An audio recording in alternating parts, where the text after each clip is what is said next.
नमस्कार दोस्तों, राधे राधे।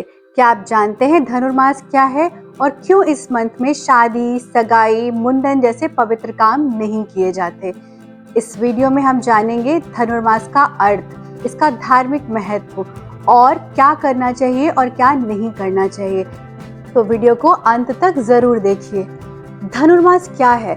धनुर्मास का सीधा सा मतलब वो समय या वो टाइम पीरियड जब सूर्य धनु राशि में स्थित होते हैं।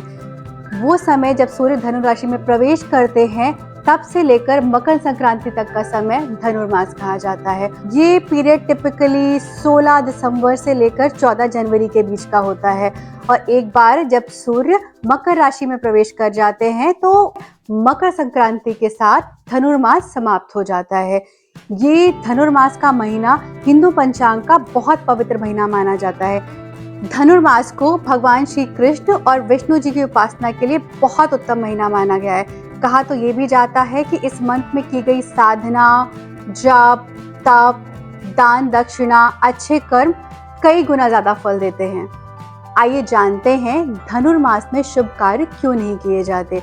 हमारे शास्त्रों में ऐसी मान्यता है कि इस समय सूर्य की गति अशुभ फल देने वाली या बहुत मंद फल देने वाली मानी जाती है और इसलिए धनुर्मास को किसी भी शुभ कार्य के लिए, शादी, सगाई, कोई नया काम की शुरुआत या किसी भी मंगल कार्य के लिए उपयुक्त नहीं माना जाता। धनुर्मास को खरमास भी कहा जाता है। आइए जानते हैं खरमास शब्द का क्या अर्थ है।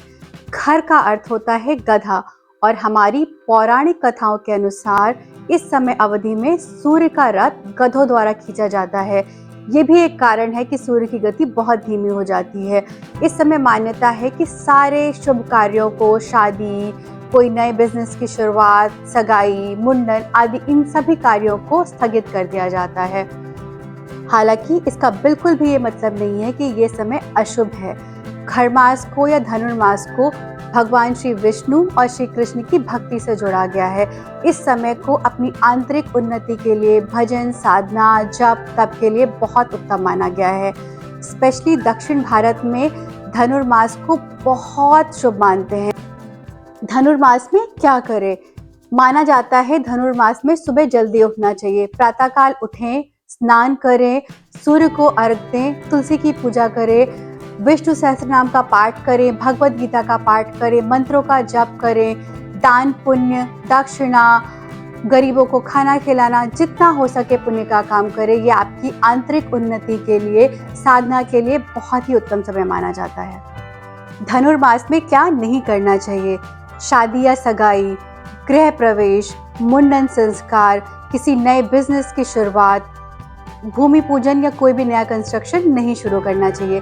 कहा जाता है कि इस समय सात्विक भोजन खाएं, तामसिक भोजन से दूर रहें, आलस्य छोड़ें, बुरे विचारों का त्याग करें और जितना हो सके अपना ज़्यादा से ज़्यादा समय धार्मिक कामों में दें। धनुर्मास का ये पवित्र महीना भक्ति, संयम और आत्मिक उन्नति का प्रतीक है।